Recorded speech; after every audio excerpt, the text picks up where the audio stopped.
Thank you. Ingat kayo. Thank you so much. Sobrang happy. Thank you. Bye-bye. Ingat kayo. Ingat kayo. Bye-bye po.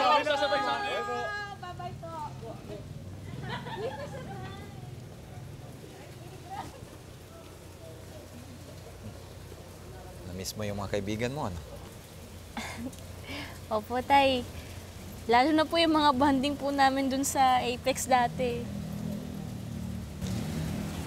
Gusto mo bang bumalik? Alam mo, gusto ng lolo mo na bumalik ka sa Apex. Kasi sa inyo ni Zoe naman mapupunta yun eh. Noon hindi pwede dahil na kay Moira pa yung Apex. Pero ngayon, nasa atin na ulit. Gusto mo bang bumalik?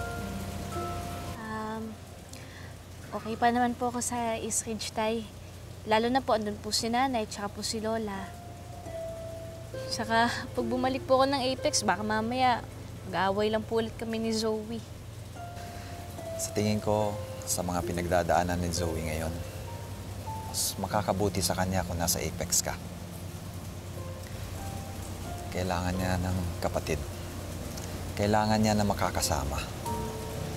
And besides, third year na kayo. Siguro naman mas mahaba na yung pasensya niyo sa isa't isa.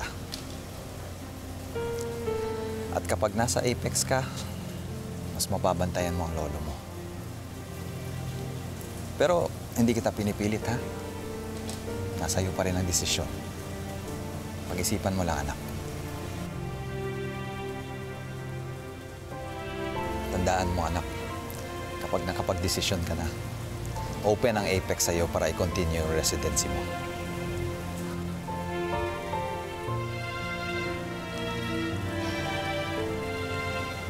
Salamat po, tay. I can't wait sa paglipat mo sa Apex.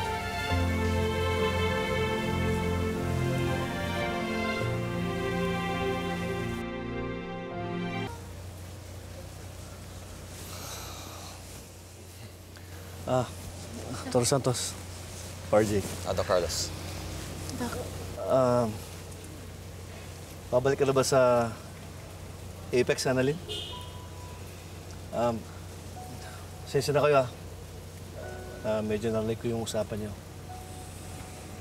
Doc Carlos, hindi pa naman po ako nakakapag-desisyon. At kung naman ang decision mo, irespetuhin ko.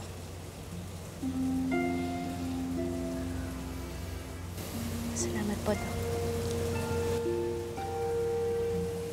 Sige po, Doc. Sige. Doc Carlos. Ngayon, Doc.